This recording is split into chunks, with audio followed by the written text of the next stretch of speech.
Hello friends, this is Senthil. Welcome to English பேச ஆசையா. இன்னைக்கு நம்ம இந்த வீடியோல ஒரு முக்கியமான டாபிக் தான் பார்க்க போறோம். ஓகே, ஸோ அது என்ன டாபிக் அப்படின்னு பார்த்தீங்கன்னா டூ, டஸ், டிட். இந்த மூணு வார்த்தையுமே ரொம்ப ரொம்ப ஃபெமிலியரான வார்த்தைகள் தான் இல்லையா? இதை யூஸ் பண்ணி எப்படி கொஸ்டின் கேட்கறது அப்படிங்கறத நான் உங்களுக்கு சொல்லி தர போறேன். பிகாஸ் இது நீங்க கத்துக்கிறது ரொம்ப ரொம்ப அவசியம். ஓகேவா? அதனால வீடியோ ஸ்கிப் பண்ணாம கடைசி வரைக்கும் பாருங்க. உங்களுக்கு ரொம்பவே ஈஸியா இருக்கும். உங்களுக்கு நிறைய எக்ஸசைஸ் இருக்கு, கடைசி ஹோம் ஒர்க்கும் இருக்கு. ஓகே, நம்ம சேனலை சப்ஸ்கிரைப் பண்ணாதவங்க சப்ஸ்கிரைப் பண்ணிக்கோங்க, பக்கத்துல இருக்க பெல் ஐகானை கிளிக் பண்ணி வச்சுக்கோங்க. ஓகே ஃப்ரெண்ட்ஸ், வீடியோக்குள்ள போலாம். ஓகே, அது என்ன டூ, டஸ், டிட்? இதை வச்சு எப்படி கேள்வி கேட்கலாம் அப்படிங்கிற குழப்பம் உங்க எல்லாருக்குமே இருக்கும் இல்லையா? ரொம்ப ரொம்ப சிம்பிளா நான் சொல்லி தர போறேன். ஓகே, இங்க பாருங்க, டூ, டஸ், டிட் இது மூணுமே வந்து எஸ் ஆர் நோ டைப் கொஸ்டின்ஸ்க்கு யூஸ் பண்ணுவாங்க. ஃபார் எக்ஸாம்பிள், நீ நாளைக்கு வருவியா, இல்ல நீ வர்றியா, அவன் படிக்கிறானா, நீ சாப்பிட்டியா, இந்த மாதிரி கேள்விக்கு நம்ம எப்படி ஆன்சர் பண்ணுவோம்? எஸ் நான் சாப்பிட்டேன், எஸ் நான் வருவேன். சோ இந்த மாதிரி எஸ் ஆர் நோல பதில் சொல்லுவோம் இல்லையா?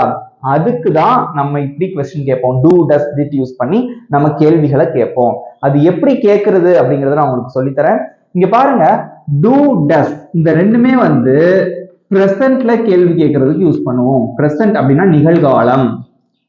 ஓகே, எக்ஸாம்பிள் பாருங்க, நீ படிக்கிறாயா, நீ படிக்கிறாயா அப்படின்னு ஒரு கேள்வி.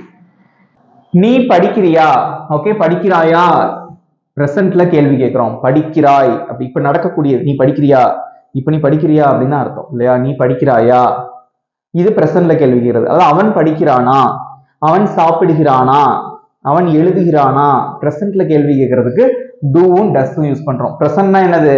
தமிழ்ல எல்லாருக்குமே தெரியும் என்னது? நிகழ்காலம். இது நான் நிறைய டைம் உங்களுக்கு சொல்லியிருக்கேன். பிரசன்ட் அப்படின்னா நிகழ்காலம், இப்ப நடக்கக்கூடிய விஷயங்கள். ஓகே, பாஸ்ட்ல கேள்வி கேட்கறது. ஓகே, நீ படிக்கிறாயா அப்படிங்கிறது என்னது? ஒரு பிரசன்ட்ல கேள்வி கேட்கறது. இதே இது நீ படித்தாயா, நீ படிச்சியா, ஓகே, படிச்சியா, நேத்து நீ படிச்சியா, அது பாஸ்ட்ல கேள்வி கேட்கறது. அப்படி பாஸ்ட்ல கேள்வி கேட்கறதுக்கு நீங்க என்ன யூஸ் பண்ணணும் அப்படின்னா டிட் யூஸ் பண்ணணும். பாஸ்ட் அப்படின்னா தமிழ்ல வந்து இறந்த காலம் அல்லது முடிந்த காலம் அப்படிம்பாங்க. நீ சாப்பிட்டியா, நீ தூங்குனியா, ஓகே, அவன் வந்தானா, அவன் போனானா, அவர்கள் விளையாடினார்களா, பாஸ்ட்ல கேள்வி கேட்கறதுக்கு ஃபுல்லா நீங்க இந்த டிட் தான் யூஸ் பண்ணணும். ஓகே, இந்த டூ, டஸ், டிட் இந்த மூணையும் பத்தி தான் நம்ம டீடைலா இப்ப பார்க்க போறோம். ஓகே ஓகே, இப்போ நான் ஒன் பை ஒன்னா உங்களுக்கு சொல்லி கொடுத்துட்டே வரேன். ரொம்ப ஈஸியா இருக்கும். இனிமே நீங்க சிம்பிளா இங்கிலீஷ்ல கேள்வி கேட்கலாம். எப்படின்னு பார்க்கலாமா? இங்க பாருங்க, டூ, டஸ், ஓகே, இந்த ரெண்டு வார்த்தைகளுமே ஒரு கேள்வி கேட்கும் போது ஒரு சென்டென்ஸோட தொடக்கத்துல தான் வரும், ஆரம்பத்துல தான் வரும். நம்ம கேள்வி கேட்கும் போது நல்லா ஞாபகம் வச்சுக்கோங்க. இன்னொன்னு, இந்த டூ, டஸ் இந்த ரெண்டு வார்த்தைகளுமே நீங்க எங்க யூஸ் பண்ணணும் அப்படின்னா பிரசன்ட்ல கேள்வி கேட்கறதுக்கு தான் நீங்க யூஸ் பண்ணணும். ஓகே, இங்க பாருங்க, நம்மளோட சப்ஜெக்ட் வந்து எத்தனை இருக்கு? I, we, you, they, he, she, it, அப்புறம் நேம். நேம்னா ஒவ்வொருத்தரோட பெயர்கள். செந்தில், ராமு, சீதா, இந்த மாதிரி ஒவ்வொருத்தரோட பெயர்களுமே நேம்ல தான் வரும். ஸோ ஐனா நான், வீனா நாங்கள், யூ அப்படின்னா நீ அல்லது நீங்கள், தே அப்படின்னா அவர்கள் அப்படின்னு அர்த்தம். இந்த சப்ஜெக்ட்லாம் வந்தா உங்களோட கேள்வி டூல தான் ஆரம்பிக்கணும். டூல தான் ஆரம்பிக்கணும். எந்தெந்த சப்ஜெக்ட் வந்தா அப்படி டூல ஆரம்பிக்கும்? ஐ, வி, யூ, தே. தமிழ்ல என்ன? நான், நாங்கள், நீ அல்லது நீங்கள், அவர்கள்னு வந்தா உங்க கேள்வி டூல தான் ஆரம்பிக்கும். அதுக்கப்புறம் நீங்க என்ன போடணும்? ஆஸ் யூஷுவல், ஒரு சென்டென்ஸ்க்கு முக்கியமானது என்னது? சப்ஜெக்ட். இந்த நாலுல ஏதாவது ஒரு சப்ஜெக்ட் இங்க வரும். அதுக்கப்புறம் என்னது முக்கியம் ஒரு சென்டென்ஸ் முழுமை அடைகிறதுக்கு? வெர்ப். வெர்ப்னா நம்ம செய்யக்கூடிய செயல். ஓகே, அதுக்கப்புறம் மிச்சம் என்ன இருந்தாலும் சரி அதுக்கப்புறம் தான் வரும். கடைசியா கொஸ்டின் மார்க் போட்டுறணும். கேள்வி கேட்கும் போது கடைசி கொஸ்டின் மார்க்ல தான் முடியும். எப்பவுமே டூல ஆரம்பிக்கணும், கடைசி கொஸ்டின் மார்க் வரணும். டூக்கு அப்புறமா சப்ஜெக்ட் வரும். சப்ஜெக்ட்னா அந்த நாலுல ஏதாவது ஒரு சப்ஜெக்ட் பிளஸ் வெர்ப். வெர்ப்னா நமக்கு செய்யக்கூடிய செயல். சாப்பிடுறது, விளையாடுறது, ஆடுறது, பாடுறது, தூங்குறது எல்லாமே வெர்ப் தான். தமிழ்ல வினைச்சொல் அப்படின்னு சொல்றாங்க. ஓகே ஓகே, இப்போ நம்மளோட சப்ஜெக்ட் வந்து he, she, it, name. Heena அவன், ஷீனா அவள், இட்னா அது, நேம் அப்படின்னா நம்ம ஒவ்வொருத்தரோட பெயர் வந்துச்சு அப்படின்னா நம்மளோட கேள்வி டஸ்ல தான் ஆரம்பிக்கும். ஓகே, எந்தெந்த சப்ஜெக்ட் வந்து டஸ்ல ஆரம்பிக்கும்? He, she, it names. அவன், அவள், அது, அப்புறம் பெயர்கள் வந்தா டஸ்ல தான் நம்மளோட கேள்வி ஆரம்பிக்கும். அதுக்கப்புறம் என்ன வரும்? வழக்கம் போல சப்ஜெக்ட் வரணும், அதுக்கப்புறம் verb. இது இல்லாம ஒரு இங்கிலீஷ் வாக்கியமே கிடையாது. இது கேள்விங்கிறதுனால கடைசி கொஸ்டின் மார்க் வந்துடும். எக்ஸாம்பிள் பாருங்க, நீ படிக்கிறாயா, அவர்கள் வருகிறார்களா, நீ சாப்பிடுகிறாயா. பாருங்க, எல்லாமே பிரசன்ட்ல தான் கேள்வி கேட்கிறோம். நிகழ்காலத்துல தான் நம்ம கேள்வியே இருக்கும். நீ சாப்பிடுகிறாய் அப்படிங்கிறது சாதாரணமான ஒரு வாக்கியம். கேள்வியா கேட்கறது நீ சாப்பிடுறியா, நீ படிக்கிறியா, நீ தூங்குறியா, நீ விளையாடுறியா, நீ ஆடுறியா, பாடுறியா. பிரசன்ட்ல கேள்வி கேட்கறது. ஓகே, இதுக்கு நம்ம இப்படி ஈஸியா எப்படி நம்ம சென்டென்ஸ் ஃப்ரேம் பண்ண போறோம் அப்படிங்கறத கொஞ்சம் பாருங்க. நீங்களே ஈஸியா போட்டுருவீங்க. ஆன்சர் தெரிஞ்சவங்க காமெண்ட்ல சொல்லுங்க. ஓகே, இங்க பாருங்க, நீ படிக்கிறாயா, இங்க எது சப்ஜெக்ட்? ஒரு வேலையை செய்யறவ சப்ஜெக்ட், செய்யப்படுகிற வேலையானது verb. இங்க யாரு செய்யறா, யாரு படிக்கிறா? நீ. நீ படிக்கிறாயா அப்படின்னு நான் கேட்கோம். அப்ப நீ அப்படிங்கிற சப்ஜெக்ட், படிக்கிறதா அந்த இடத்துல verb. இது சப்ஜெக்ட், இது வந்து verb. சோ நீ அப்படிங்கிறதுக்கு என்ன இங்கிலீஷ்ல? you. அப்போ you வந்ததுனால நம்ம கேள்வி எதுல தான் ஆரம்பிக்கும்? doல தான் ஆரம்பிக்கும். do போட்டுடலாமா? போட்டாச்சு. அடுத்து என்ன வரணும்? சப்ஜெக்ட். இது எதுல இது ரெண்டுல எது சப்ஜெக்ட்? நீ அப்படிங்கறதா சப்ஜெக்ட். அதுக்கு என்ன இங்கிலீஷ்ல? you. அதையும் போட்டாச்சு. அடுத்து do போட்டீங்க, சப்ஜெக்ட் வந்து you தான். ஓகே, அதையும் போட்டாச்சு. அதுக்கப்புறம் verb வரும். verb எது? படிக்கிறது. அதுக்கு என்ன இங்கிலீஷ்ல? study. அவ்வளவுதான், முடிஞ்சு போச்சு. do you study? நீ படிக்கிறியா? என்ன இது இவ்வளவு ஈஸியா இருக்கு அப்படின்னு நினைக்கிறீங்க? இவ்வளவுதான். இதைத்தான் நம்ம இவ்வளவு கஷ்டப்பட்டு படிக்கிறோம். இங்கிலீஷ் அப்படிங்கிறத புரிஞ்சு ரொம்ப ஒரு இன்ட்ரெஸ்டோட படிக்கணும். Without interest you can not learn English, you can not speak English. Interest is very important. எந்த வேலை செஞ்சாலும் ஒரு இன்ட்ரெஸ்ட் வந்து பண்ண முடியாது இல்லையா? அது மாதிரி தான். ஓகே, ஒரு இன்ட்ரெஸ்டோட இதை கத்துக்கோங்க. ஈஸியா இருக்கா? do you study? இது எப்படி வந்துச்சுன்னு கேட்டா நீங்க சொல்லணும். நீ அப்படின்னு வந்திருக்கு, அதனால நீ அப்படிங்கிறதுக்கு இங்கிலீஷ்ல you, அதனால நான் do போட்டிருக்கேன். ஓகே, அடுத்து சப்ஜெக்ட், அடுத்து verb. அவ்வளவுதான். நெக்ஸ்ட் பாருங்க, அவர்கள் வருகிறார்களா. அவர்கள் சப்ஜெக்ட், வருகிறார்களா வர்றாங்க, ஒரு வேலையை செய்யறாங்க, அப்ப அதான் verb. ஓகே, சோ அவர்கள், அதுக்கு என்ன இங்கிலீஷ்ல? they. they வந்ததுனால முதல்ல என்ன போடணும்? do போடணும், போட்டாச்சு. அடுத்து சப்ஜெக்ட் வரணும். எது சப்ஜெக்ட்? அவர்கள். அதுக்கு என்ன இங்கிலீஷ்ல? they. do they போட்டீங்க. அடுத்து verb வரணும். எது verb? வர்றது, வருகிறார்களா, அதான் verb. முடிஞ்சு போச்சு, அவ்வளவுதான். do they come? அவர்கள் வருகிறார்களா? Very simple. Okay, next one, நீ சாப்பிடுறியான்னு கேட்கணும். இதெல்லாம் பாருங்க, as usual டெய்லி நம்ம கேட்கிற கேள்விதான். வாட்ஸ்அப்ல இது ஃப்ரெண்ட்ஸ் கிட்ட நம்ம பேசக்கூடிய ஒரு கேள்விதான். அது எப்படி இங்கிலீஷ்ல சொல்றது? சிம்பிள். நீன்னு வந்திருக்கு, அதுக்கு என்ன இங்கிலீஷ்ல? you. you வந்ததுனால கேள்வி எப்படி ஆரம்பிக்கும்? doல தான் ஆரம்பிக்கும். ஓகே, போட்டாச்சு. ஓகே, அடுத்து சப்ஜெக்ட் வரும், அடுத்து verb வரும். எது சப்ஜெக்ட்? நீ அப்படிங்கிற சப்ஜெக்ட், இங்கிலீஷ்ல you. verb வந்து சாப்பிடுறது, அந்த வேலையை தான் பாக்குறாங்க. அந்த வேலையை பத்தி நம்ம சொல்றோம் இல்லையா? do you eat? நீ சாப்பிடுறியா? do you eat biryani? நீ பிரியாணி சாப்பிடுறியா? do you eat parotta? நீ பரோட்டா சாப்பிடுறியா? do you eat cookies? நீ பிஸ்கட் சாப்பிடுறியா? do you eat chocolate? நீ சாக்லேட் சாப்பிடுறியா? whatever. Okay, but you should learn like this. இந்த மாதிரி தான் நீங்க கத்துக்கணும் இங்கிலீஷ், அப்பதான் உங்களுக்கு நல்லா புரியும். ஈஸியா இருக்கா? ஓகே, இன்னும் ஒரு சில எக்ஸாம்பிள்ஸ் பார்க்கலாம். டஸ்க்கு சில எக்ஸாம்பிள்ஸ் பார்க்கலாம். Okay, okay, now I have written 3 exercises, 3 sentences in Tamil. நீங்க எதை இங்கிலீஷ்ல கேட்கணும் எப்படி அப்படிங்கறத நான் சொல்லி தரேன். ஆன்சர் தெரிஞ்சிச்சுன்னா கமெண்ட்ல போட்டுட்டே வாங்க. Okay, that is very important. You should practice English. Okay, right. அவன் விளையாடுறானா? சிம்பிளான ஒரு கேள்வி, தமிழ்ல ஈஸியா கேட்டுறோம். அது எப்படி இங்கிலீஷ்ல கேட்கறது? இங்கிலீஷ்ல ஈஸி தான். எப்படி கேட்கறதுன்னு பார்க்கலாமா? இங்க பாருங்க, அவன் அப்படின்னு வந்திருக்கு, அதுக்கு என்ன இங்கிலீஷ்ல? எல்லாருக்குமே தெரியும், he. அவனுக்கு இங்கிலீஷ்ல he. ஓகே, ஹீன்னு வந்ததுனால கேள்வி எப்படி ஆரம்பிக்கணும்? டஸ்ல தான் ஆரம்பிக்கணும். ஓகே, சோ டஸ் போட்டாச்சு. வழக்கம் போல அடுத்து சப்ஜெக்ட் வரணும், அடுத்து verb வரணும். இதுல எதுப்பா சப்ஜெக்ட்? யாரு விளையாடுறா? அவன். ஒரு செயலை செய்யறவன் தான் சப்ஜெக்ட், அப்போ அவன். அதுக்கு என்ன இங்கிலீஷ்ல? இப்பதான் சொன்னேன், he. சப்ஜெக்ட் போட்டீங்க, அடுத்து verb, விளையாடுறதா verb. விளையாடுறதுக்கு என்ன இங்கிலீஷ்ல? play. அவ்வளவுதான். கொஸ்டின் மார்க் மறந்துடாதீங்க. சில பேர் இந்த இடத்துல பிளேயிங் அப்படின்னு ஐஎன்ஜி எல்லாம் சேர்க்கறீங்க, அப்படிலாம் சேர்க்க கூடாது. ஓகே, சாதாரணமா பிரசன்ட் ஃபார்ம்ல தான் verb வரணும். verb வந்து எப்பவுமே present formல தான் இருக்கணும், மறந்துடாதீங்க.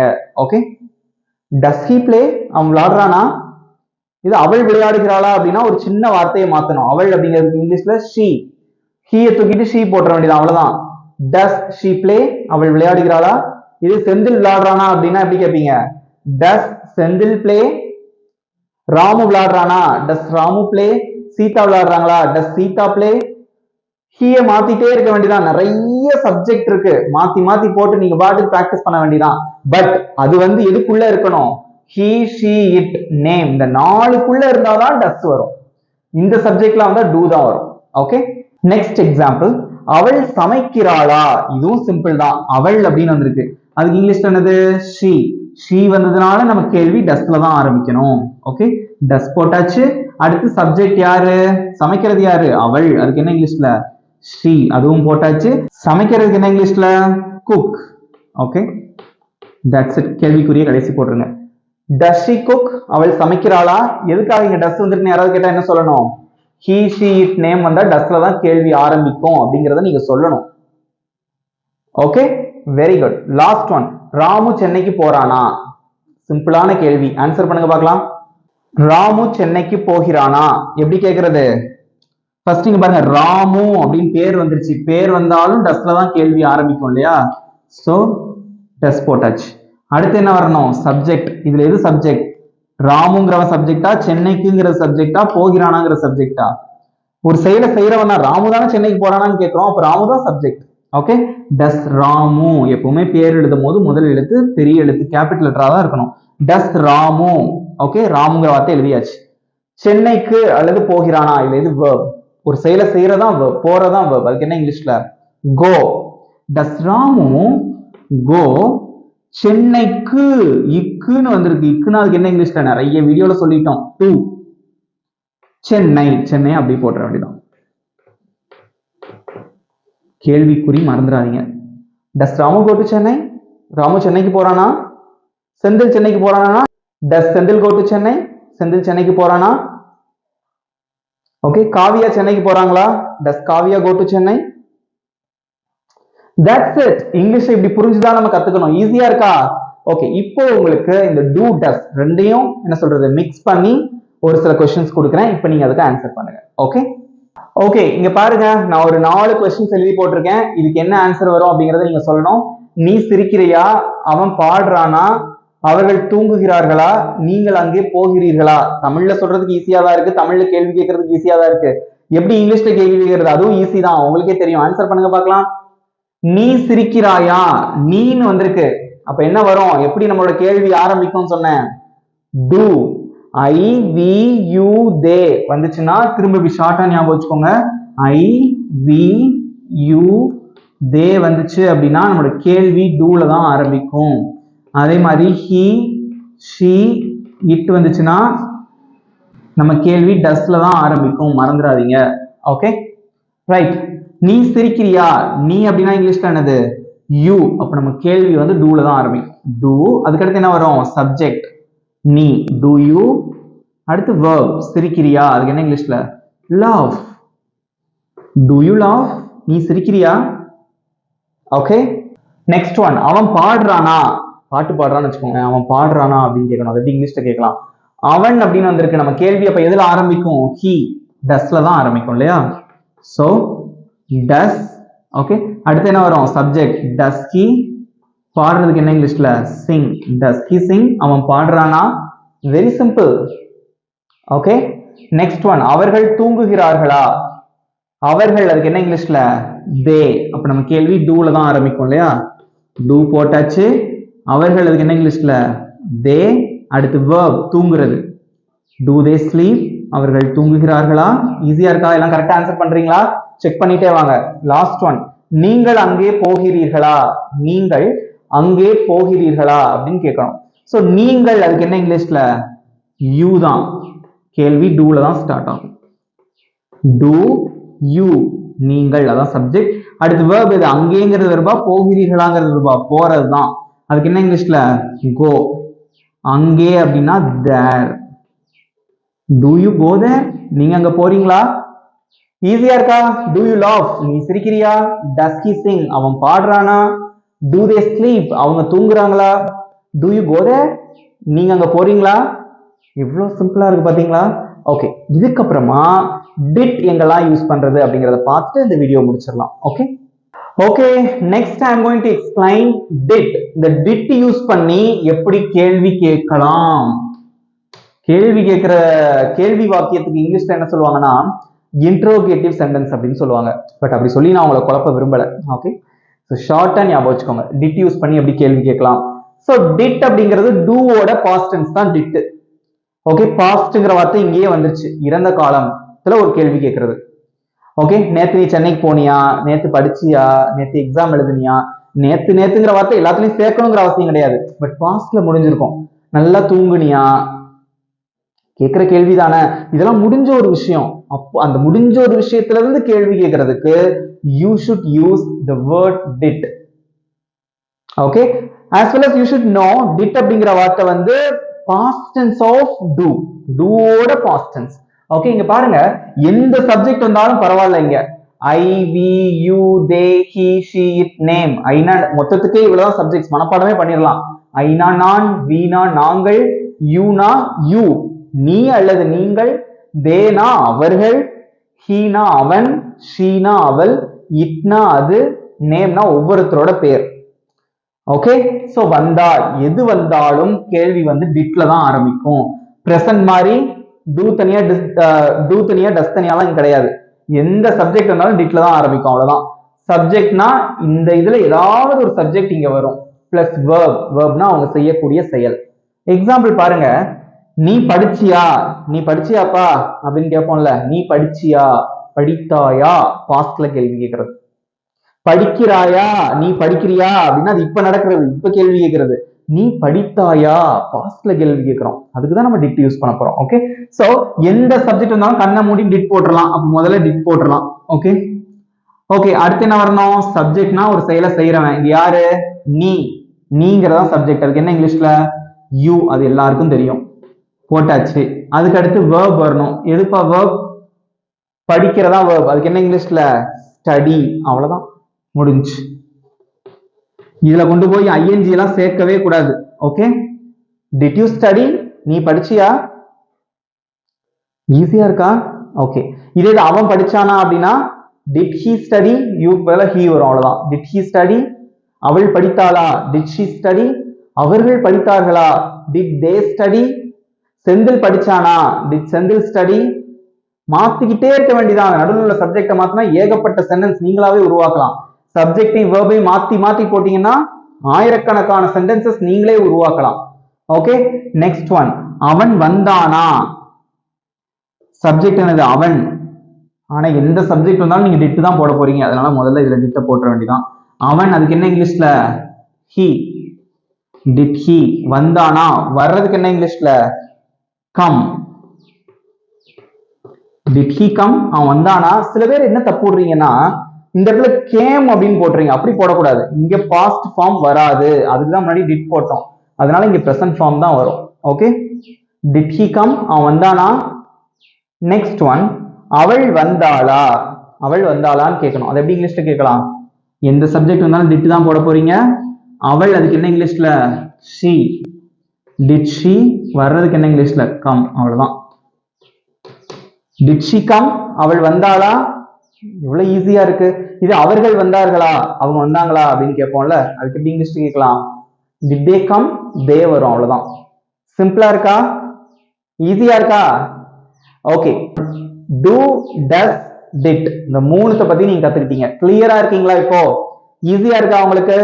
ஓகே, சோ இப்போ ஒரு சில எக்ஸசைஸ் கொடுக்குறேன். do, does, did மூணையும் மிக்ஸ் பண்ணி ஒரு சிம்பிளான எக்ஸசைஸ் கொடுக்க போறேன். அதுக்கப்புறம் உங்களுக்கு ஹோம்வொர்க். ஓகே ஓகே ஃப்ரெண்ட்ஸ், இங்க பாருங்க, கடைசியா உங்களுக்கு ஒரு 5 சென்டென்சஸ் எழுதி போட்டிருக்கேன். இதுல எங்கெல்லாம் do யூஸ் பண்ணி கேள்வி கேட்கணும், எங்கெல்லாம் does யூஸ் பண்ணணும், எங்கெல்லாம் வந்து did யூஸ் பண்ணி கேள்வி கேட்கணுங்கிறத நீங்க தான் முடிவு பண்ணணும். ஓகே, சோ 5 क्वेश्चंस, யாரு 5 out of 5, 5க்கு 5 யார் எடுக்கிறா அப்படின்னு பார்க்கலாம். 5 out of 5 எடுத்தவங்க காமெண்ட்ஸ்ல உங்க மார்க்கை போடணும். மத்தவங்களும் உங்களோட மார்க்ஸ் எவ்வளவுன்னு சொல்லுங்க. எல்லாரும் சேர்ந்து பிராக்டிஸ் பண்ணுங்க. எனக்கு தேவை எல்லாருமே கரெக்டா ஆன்சர் பண்ணணும். ஓகே, இங்க பாருங்க, அவர்கள் சாப்பிட்டார்களா. அவங்க சாப்பிட்டாங்களா? கேள்வி பிரசன்ட்ல கேக்குறோமா பாஸ்ட்ல கேக்குறோமா? சாப்பிட்டாங்களா, பாஸ்ட் தான். அவங்க சாப்பிடுறாங்களா அப்படின்னா பிரசன்ட், சாப்பிட்டாங்களா அது பாஸ்ட். அப்ப என்ன வரும் பாஸ்ட்ல கேள்வி கேட்கறதுக்கு? ஒரே ஒரு வார்த்தை தான், டிட் போட வேண்டியதான். அடுத்து ஒரு சப்ஜெக்ட் வரும், அடுத்து verb வரும், அவ்வளவுதான். டிட் சப்ஜெக்ட் எது? அவர்கள். அதுக்கு என்ன இங்கிலீஷ்ல? தே. Did they. verb வந்து சாப்பிடுறது. Did they eat? அவங்க சாப்பிட்டாங்களா? நெக்ஸ்ட், நீ விளையாடினாயா? நீ விளையாடினியா? விளையாடினாயா? இதுவும் பாஸ்ட் தான். பாஸ்ட்னாலே கண்ணை மூடிட்டு டிட் போட்டுற வேண்டியதான். ஓகே, அடுத்த சப்ஜெக்ட் என்னது? யூ. Did you? விளையாடுறதுக்கு என்ன இங்கிலீஷ்ல? verb. Did you play? நீ விளையாடினாயா? ஈஸி. நீ கிரிக்கெட் விளையாண்டியா அப்படின்னு கேட்கணும்னா டிட் யூ பிளே கிரிக்கெட்? கடைசி ஒரு கிரிக்கெட் சேர்த்துற வேண்டியது, அவ்வளவுதான். மெயினான விஷயம் முதல்ல டிட் வரும், அடுத்து சப்ஜெக்ட், அடுத்து verb. ஓகே, இந்த do, does, did இதெல்லாம் வந்து ஆக்சிலரி verb அப்படின்னு சொல்லுவாங்க, துணை வினைச்சொல். இங்க பாருங்க, அவன் எழுதுகிறானா, அவன் எழுதுறானா, எழுதினானா அப்படின்னாதான் பாஸ்ட். எழுதுகிறானா, அவன் எழுதுறானா இப்ப நடக்கிற விஷயம், அப்போ அது பிரசன்ட். அவன் அப்படின்னு வந்திருக்கு, அப்ப என்ன வரும் பிரசன்ட்ல? do வருமா டஸ் வருமா? he she it வந்தா டஸ் தான் வரும். ஓகே, சோ அவன் வந்ததுனால டஸ்ல தான் கேள்வி ஆரம்பிக்கும். சோ டஸ், அடுத்து என்ன வரும்? அவன். அதுக்கு என்ன இங்கிலீஷ்ல? சப்ஜெக்ட். டஸ் he, அடுத்து எழுதுறதா verb. அதுக்கு என்ன இங்கிலீஷ்ல? ரைட். அவ்வளவுதான். டஸ் he ரைட்? அவன் எழுதுறானா. நெக்ஸ்ட் ஒன், ராமு நேத்து வந்தானா அப்படின்னு கேட்கணும். ராமு நேத்து வந்தானா. ஓகே, வந்தானா நேத்து முடிஞ்சு போன ஒரு விஷயம், அப்போ பாஸ்ட். அப்ப என்ன வரும்? டிட். அவ்வளவுதான், டிட். அடுத்து என்ன வரும்? சப்ஜெக்ட் ராமு. டிட் ராமு. அடுத்து என்ன வரும்? verb. நேத்துங்கிறது verb, வந்தானாங்கிறது verb. வர்றதுதான் verb. அடுத்து அதுக்கு இங்கிலீஷ்ல என்னது? கம். Did Ramu come? நேத்து அது எக்ஸ்ட்ரா உள்ள வார்த்தை, கடைசி போட்டுறணும். நேத்துங்கிறதுக்கு இங்கிலீஷ்ல எஸ்டர்டே. கேள்விக்குரிய மறந்துடாதீங்க. Did Ramu come yesterday? Ramu நேத்து வந்தானா? முடிஞ்சு போச்சு. லாஸ்ட் ஒன், நீ வேலை செய்யறியா? நீ வேலை பாக்குறியா? இது எல்லாரும் கேட்கிற கேள்விதான் இல்லையா? ஈஸி. நீ வேலை செய்யறியா இப்ப நடக்கிறது தான். இப்ப நீ வேலை பாக்குறியா அப்படின்னு கேட்போம்ல, இது பிரசன்ட். டூ வருமா? அப்ப டஸ் வருமா? நீன்னு வந்திருக்கு, அப்ப என்ன வரும்? டூ தான் வரும் இல்லையா? டூ போட்டாச்சு. அடுத்து எது? சப்ஜெக்ட் நீ. அதுக்கு இங்கிலீஷ்ல யூ. அடுத்து எது? verb. வேலை பாக்குறது. வேலை பாக்குறதுக்கு இங்கிலீஷ்ல எல்லாருக்குமே தெரியும், என்னது? ஒர்க். அவ்வளவுதான், முடிஞ்சு. சிம்பிள். do you work? நீ வேலை பாக்குறியா? ஈஸியா இருந்ததா? யாரு 5க்கு 5, 5 out of 5 யார் எடுத்தா? காமெண்ட்ல உங்க மார்க்கையும் போடுங்க. சோ எல்லாருமே கரெக்டா ஆன்சர் பண்ணிருப்பீங்கன்னு நினைக்கிறேன். ஓகே ஃப்ரெண்ட்ஸ், இந்த வீடியோ கண்டிப்பா உங்களுக்கு யூஸ்ஃபுல்லா இருந்திருக்கும். இப்போ உங்களுக்கான ஹோம்வொர்க். ஓகே ஃப்ரெண்ட்ஸ், உங்களுக்கான ஈஸியான ஹோம்வொர்க், நீ சாப்பிடுறியா? ஓகே, நீ சாப்பிட்டியா? பிரசன்ட்ல ஒண்ணு பாஸ்ட்ல ஒண்ணு கேட்டிருக்கேன், நீங்க தான் ஆன்சர் பண்ணணும். இதெல்லாம் வாட்ஸ்அப்ல நம்ம எல்லாருக்கும் மெசேஜ் பண்ணுவோம் இல்லையா? அப்படிப்பட்ட கேள்விகள் தான்.